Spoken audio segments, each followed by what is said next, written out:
उत्तर प्रदेश की राजनीति में 2027 विधानसभा चुनाव से पहले एक नई सियासी लड़ाई आकार लेती दिख रही है। ये लड़ाई सिर्फ बीजेपी और विपक्ष के बीच की नहीं, बल्कि विपक्ष के अंदर मुस्लिम नेतृत्व और मुस्लिम वोटों पर प्रभाव को लेकर भी है। इसी लड़ाई के केंद्र में है कांग्रेस सांसद इमरान मसूद, जिन्होंने इन दिनों समाजवादी पार्टी और अखिलेश यादव के खिलाफ बेहद आक्रामक रुख अपनाया लिया। राजनीतिक गलियारों में चर्चा है कि इमरान मसूद अब उसी रणनीति पर चल रहे हैं जिसे एआईएमआईएम प्रमुख असदुद्दीन ओवैसी लंबे समय से अपनाते रहे हैं, यानी मुस्लिम मुद्दों पर खुलकर बोलना, सपा की चुप्पी को मुद्दा बनाना और मुस्लिम समाज के बीच अपनी अलग पहचान तैयार करना। नमस्कार, मैं प्रेयसी पांडे और आप देख रहे हैं भारत एक्सप्रेस। दरअसल 2024 लोकसभा चुनाव में कांग्रेस और समाजवादी पार्टी ने गठबंधन के तहत चुनाव लड़ा था। राहुल गांधी और अखिलेश यादव की जोड़ी को अच्छी सफलता भी मिली, लेकिन अब 2027 के विधानसभा चुनाव की तैयारियों के बीच ये सवाल उठने लगा है कि उत्तर प्रदेश में मुस्लिम राजनीति का सबसे बड़ा चेहरा आखिर कौन होगा। यहीं से इमरान मसूद की राजनीतिक रणनीति शुरू होती है। पिछले कुछ महीनों में इमरान मसूद लगातार ऐसे बयान दे रहे हैं जिसमें समाजवादी पार्टी पर मुस्लिमों की अनदेखी करने का आरोप लगाया गया है। उनका कहना है कि सपा मुसलमानों का वोट तो लेती है, लेकिन जब उनके मुद्दों पर खुलकर बोलने की बात आती है तो पार्टी पीछे हट जाती है। उन्होंने कई मौकों पर अखिलेश यादव की चुप्पी पर सवाल भी उठाए।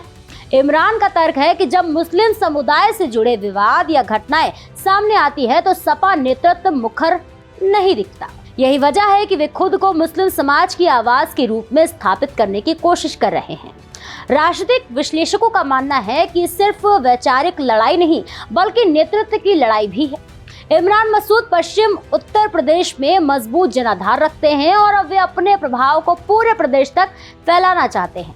अगर उनके राजनीतिक सफर को हम देखें तो सपा से उनकी नाराजगी नई नहीं है। ये कहानी लगभग 2 दशक पुरानी है।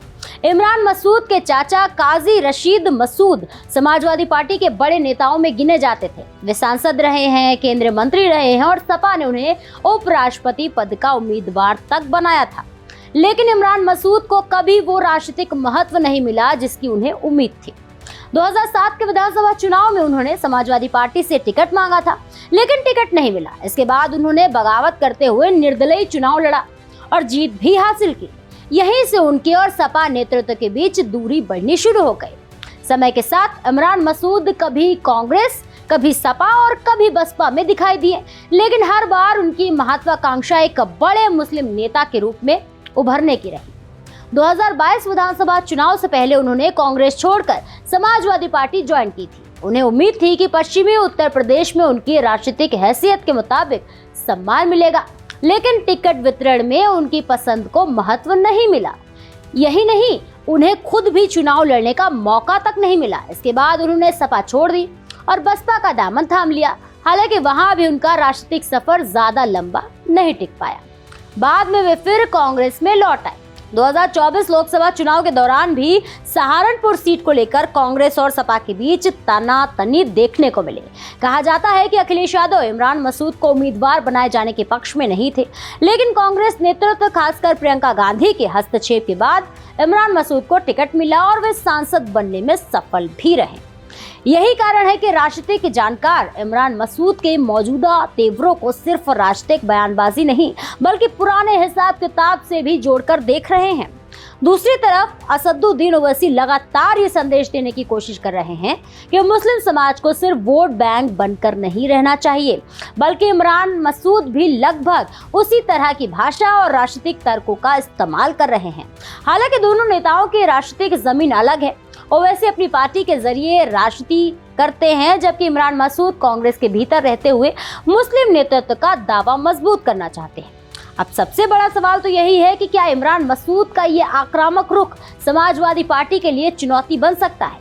उत्तर प्रदेश में मुस्लिम मतदाता लंबे समय से सपा का सबसे मजबूत सामाजिक आधार माना जाता है। अगर मुस्लिम वोटों का एक हिस्सा भी किसी वैकल्पिक नेतृत्व की तरफ आकर्षित होता है तो उसका सीधा असर सपा की चुनावी रणनीति पर पड़ सकता है। फिलहाल इमरान मसूद अपने बयानों के जरिए ये संदेश देने में जुटे हुए हैं कि वे सिर्फ कांग्रेस के नेता नहीं, बल्कि मुस्लिम समाज के मुखर प्रतिनिधि भी हैं। वहीं समाजवादी पार्टी इस पूरे कवायद को राजनीतिक महत्वाकांक्षा और दबाव की राजनीति के रूप में देख रही है। 2027 के चुनाव अभी दूर हैं, लेकिन इतना तय है कि मुस्लिम नेतृत्व की ये जंग आने वाले दिनों में उत्तर प्रदेश की राजनीति को और दिलचस्प बनाने वाली है। और इसी वजह से इमरान मसूद का ओवैसी मोड इन दिनों सियासी गलियारों में चर्चा का बड़ा विषय बना हुआ है। इस खबर को लेकर आपकी क्या राय है, हमें कमेंट सेक्शन में जरूर शेयर करें और ऐसे ही और भी तमाम खबरों को देखने के लिए जुड़े रहिए मेरे साथ भारत एक्सप्रेस पर।